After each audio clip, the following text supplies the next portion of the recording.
But this country is starving these people to death. Right now, I think it was just a week ago, in fact, that I heard 60,000 malnourished children have been hospitalized because of malnutrition. That shows you where we are. And, many of us are going blind as a result of the malnutrition. They're going to suffer permanent damage. They say, permanent brain damage and other, physical damage, even if they are saved. Now, this is what they've done. And there's no question that they did it. They themselves, again, you have Smotrich, being very open about Israel's genocidal intent here. He said, yeah, we're going to get rid of them. We kill them or we drive them out. That's what they're saying. That's the thing. It's just that there used to be a pretense, and they used to work very hard to spin these things. They don't work very hard. So it's sort of like they go each time they bomb a hospital now. It's just like, oh, this was a precision strike and Hamas was hiding there, and then it's later shown that was pure BS. But they would really fight it. Remember that first hospital they hit? It was just like all the Hasbara guns were firing. It's just like they kept on coming back, trying to, spin until your head just was, you didn't know left from right, and you said, well, it's complicated. But now they barely try. They barely try. And they're not hiding it. It just seems to be, and that is having repercussions. We have a ways to go, but I think we are seeing some real progress. It really is getting through to some of these long-term supporters of Israel. It's getting through to them that something's terribly wrong. They don't.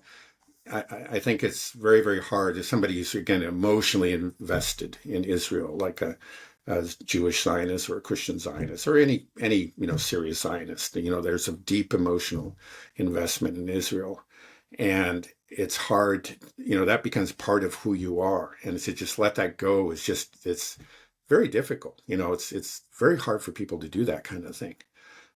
So what I think we see the first stages of it is where we have this man, Netanyahu, he is corrupting, pure Zionism or something, and we must get rid of him. And I think some of them are arguing that. Some of them are, obviously are going to go beyond that and realize, that there's a deeper problem. But that, though that's an incomplete recognition, it is a real recognition, and I think it's important. Again, especially when we look at the kind of people like Thomas Friedman, that are now voicing these. You thought, I didn't think I would ever hear Thomas Friedman say the things that he's saying right now, but I think the evidence is just so overpowering, especially now. You're just starving, and it's gone on for 2 months. How much can you spend this? At some point, it's just like, I'm all out of spend. You're just starving them to death. Right. That's so horrible. Thinking about the children that can't get enough food and are going to be suffering permanent damage. Yeah. It's just, yeah. I mean, when you have little kids, just how painful it would be for anybody, any family, if you can't feed a small child. They're just be crying constantly. They need nourishment. And if you're thinking about babies, if you're breastfeeding, breastfeeding is so difficult for women to do, even under normal conditions. If you're not having enough food yourself, right, you're not able to produce the milk. Obviously, there's no baby formula. It's just like, and I have little boys, and just thinking just how much work they are, how much attention they need, and if you can't even feed them, just how heartbreaking that is, and that permanent damage. And it's hard to think of anything more evil than that when you think about, you said 60,000 children maybe already, and who knows how far it's going to go, and that are going to be suffering all this permanent damage because they haven't been able to they can't be fed, they can't develop, and then but now I just feel like Israel has done something that is just so horrific that if aid comes in, if they stop and there's a ceasefire, and then some humanitarian efforts and agencies are allowed to come into Gaza, what they're going to see and witness is just unforgivable once it starts to become broadcast to the world. All of a sudden, they try to save these children, and how many have gone too far and have died, and they're pulling out all these toddlers out of the rubble, and just these horrific scenes. Like it's like, Auschwitz all over again kind of thing when he uncovered. But the thing that's different is that Auschwitz wasn't live streamed to the world.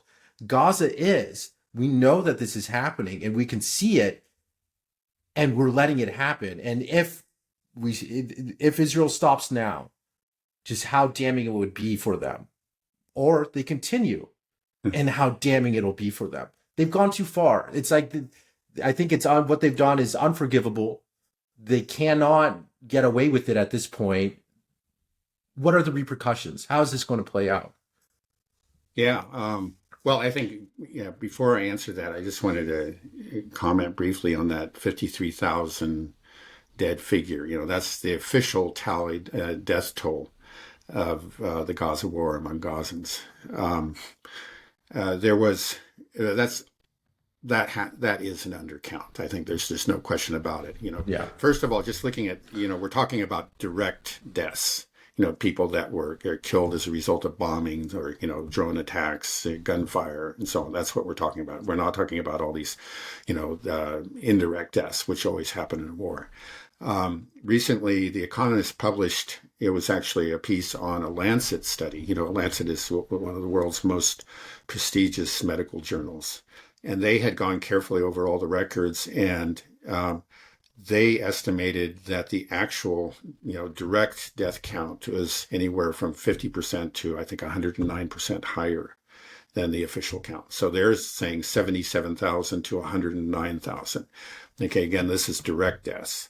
Now, it was an earlier study that was done, which pointed out, this was not any sort of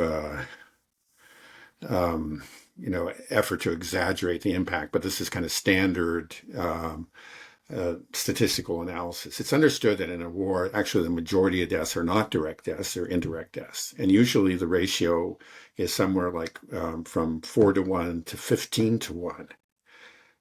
Because not only are people killed directly by bombs, but, they, for various reasons, they don't have access to medical care, or it's much more difficult for them to receive needed medical care. They don't have, they have problems, of course.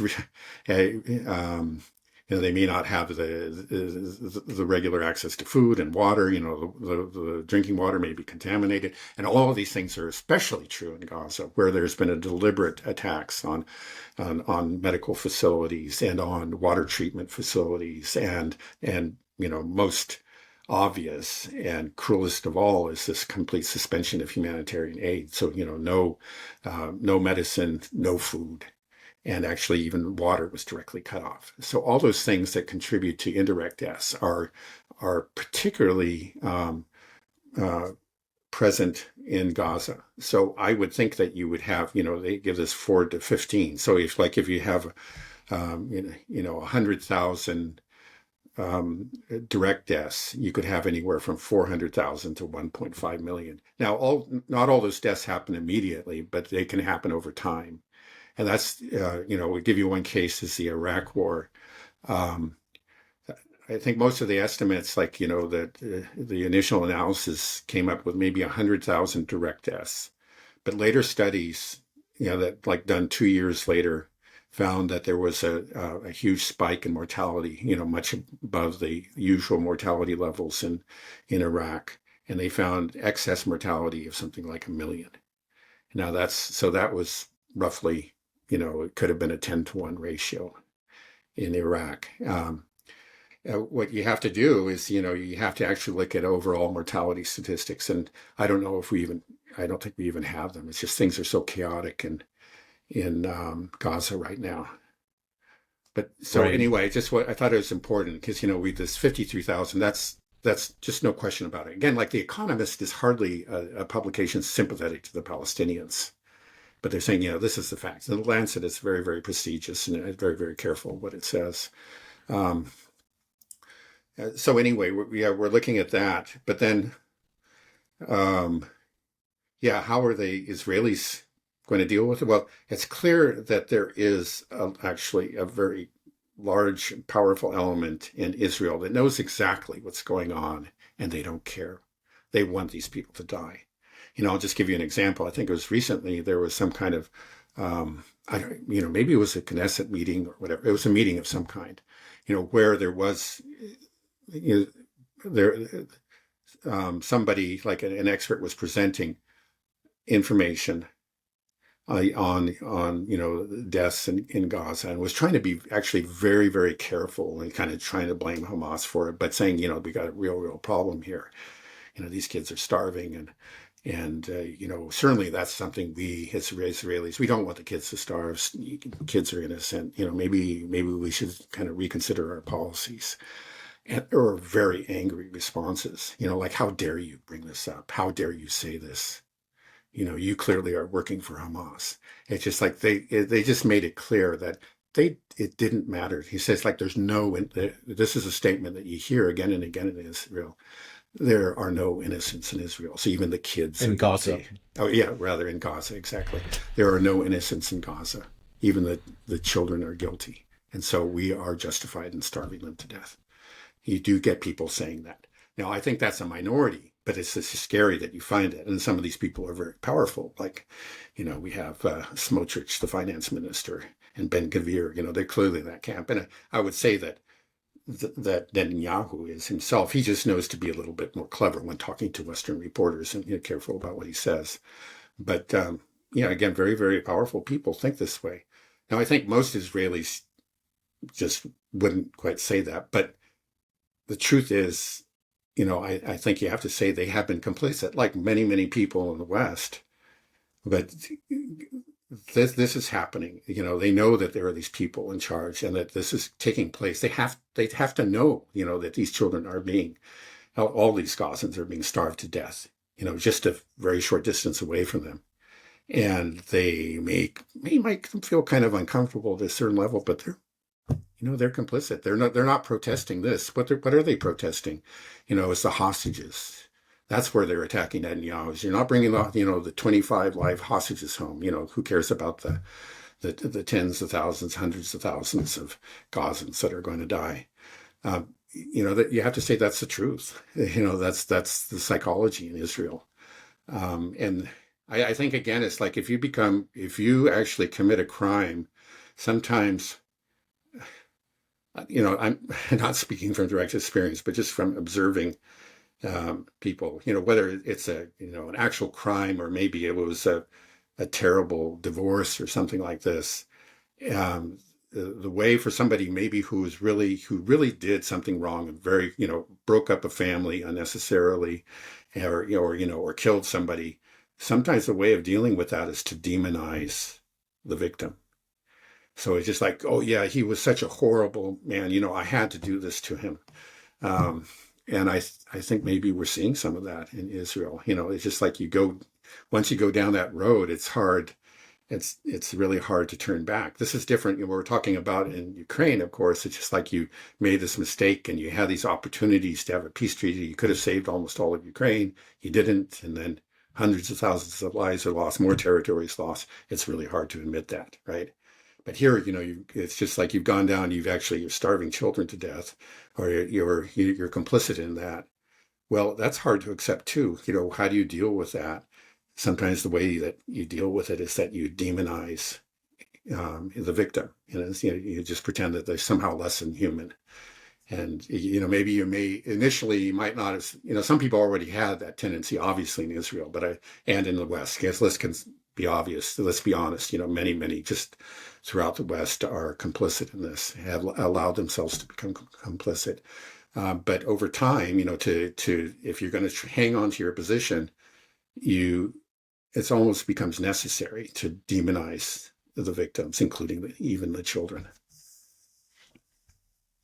Well, if you take that incredibly dark path and a whole country takes that path, that country is doomed, right? You can't have a country that is behaving this way, that is openly engaged in genocide and it spends all of its time justifying it.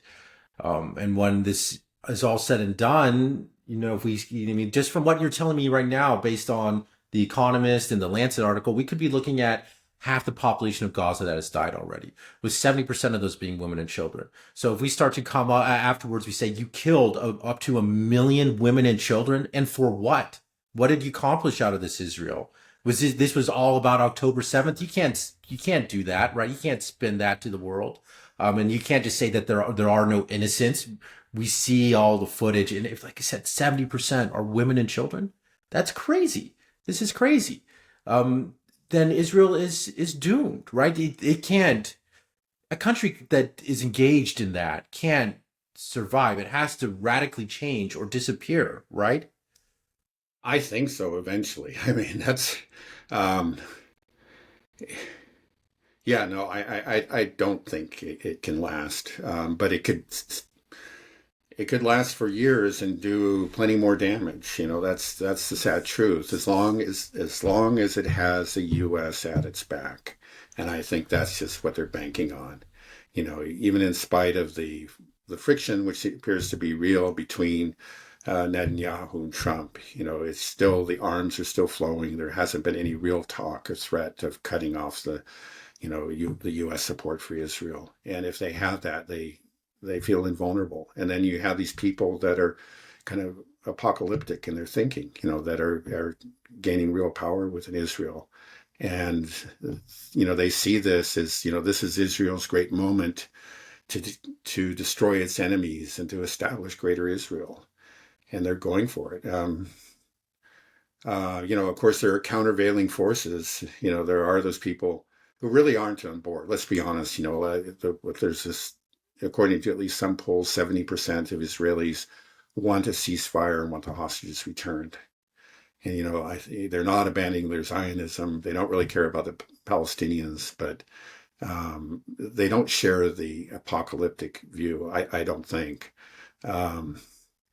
They've in a way they've gone along with it. Why have all these settlers been able to take so much of the West Bank over the years?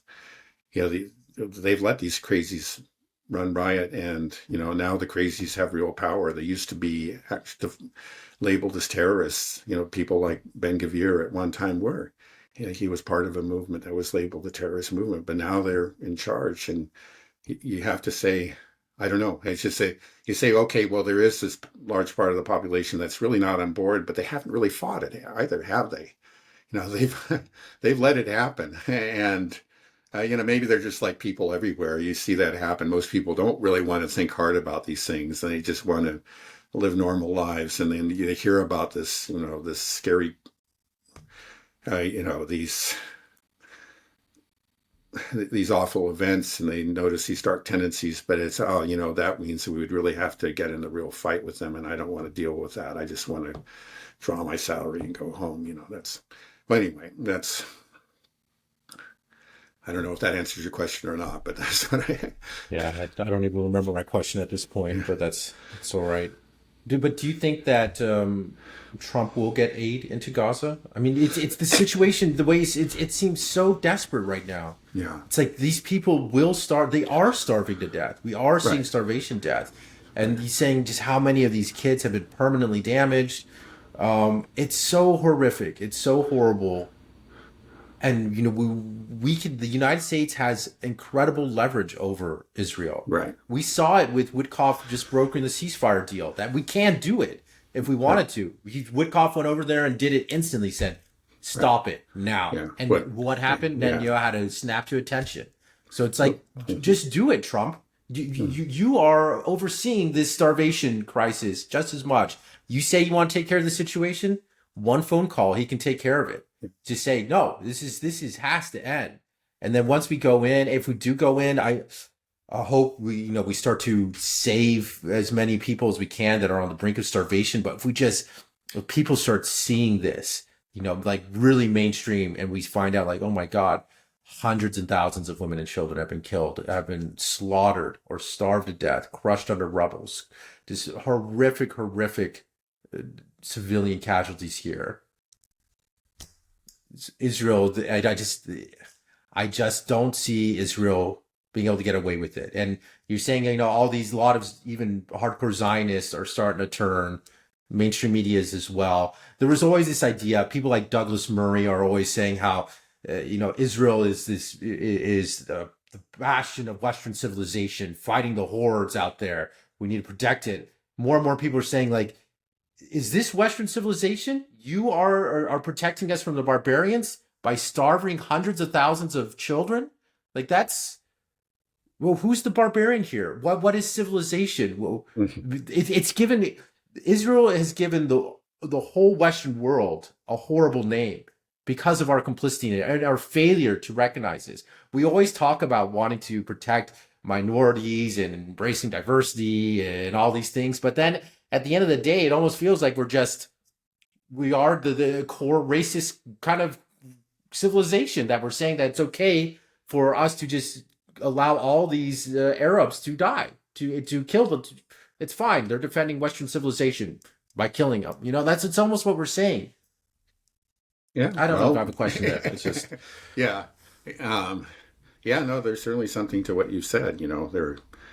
Of course, there are good Arabs, like the kind that give you gifts of 747s, and then there are bad Arabs. right. Okay. Well, yeah. Fingers crossed for aid to Gaza. It's becoming so desperate, and you just feel kind of helpless. Yeah, Just right. Well, yeah, maybe I'll just add very briefly because it's what we're talking about. Trump says that the U.S. has some plan to distribute humanitarian aid in southern Gaza, and the reports are, well, obviously he couldn't do that without some sort of coordination from the Israelis, short of invading Israel or something. So it would have to be, supported by the Israelis. And there were reports saying that, yeah, they had worked something out. And I think I mentioned it was clear it was part, if indeed it goes through, it's part of an ethnic cleansing plan, meaning that, they're trying to just push every last Gazan out of northern Gaza into a very limited area. They'll just be packed within southern Gaza, and then they'll be provided with some kind of humanitarian aid. It'll be on the basis of what we heard so far, it would be semi-starvation. But it would keep these people alive in a malnourished state for a while anyway. So that's the plan that's being talked about. But we don't know, if this is actually going to happen. He talks like it's going to happen, but Trump, he often talks about things that aren't real, and we'll just see. We'll have to wait and see. okay. Well, thoughts and prayers, people of Gaza.